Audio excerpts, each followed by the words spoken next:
Madam President. Senator from Tennessee. Thank you, Madam President. I'm here today to discuss worrying developments in Mexico, one of the United States' most important international partners and our neighbor to the south. The nearly 2,000-mile border that our nations share both binds us together and presents a series of challenges, including illegal immigration, drug control, and human trafficking. But as we work through these difficult issues, our robust economic relationship has provided a firm foundation to strengthen and stabilize our efforts with an eye toward the future.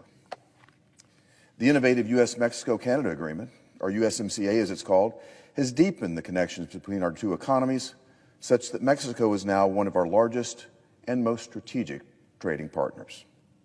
However, actions over the past year by the government of Mexican President Andrés Manuel López Obrador, better known as AMLO, have weakened that bond and are threatening the economic and diplomatic ties of our two nations.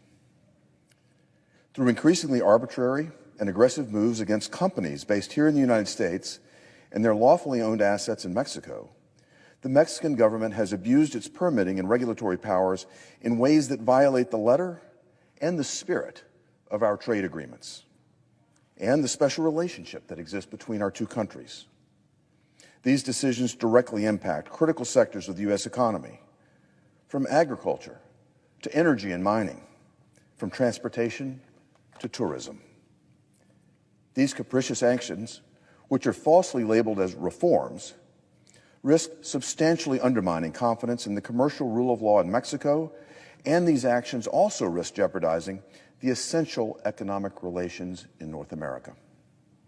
Further, these actions likely violate our trade agreements by abrogating contracts, stripping investors of value, and eliminating private competition and oversight, thereby sending a clear message to U.S. capital markets that Mexico is no longer safe nor profitable for investment.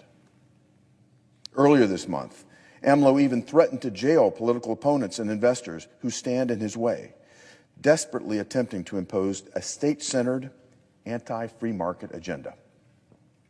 If not quickly corrected, these actions risk choking off the economic relationship between our two nations. Many important supply chains stretch across the U.S.-Mexico border, supporting millions of good jobs and making both countries more attractive for capital investment. This is certainly true for my home state of Tennessee. Because of that success, I've advocated for further expanding the integrated North America supply chain for critical industries as a better and more stable alternative to manufacturing and exporting from communist China. Utilizing the successes of the USMCA as the backbone for a renewed vision of North American competitiveness would benefit both American and Mexican prosperity, as well as both of our nations' national security.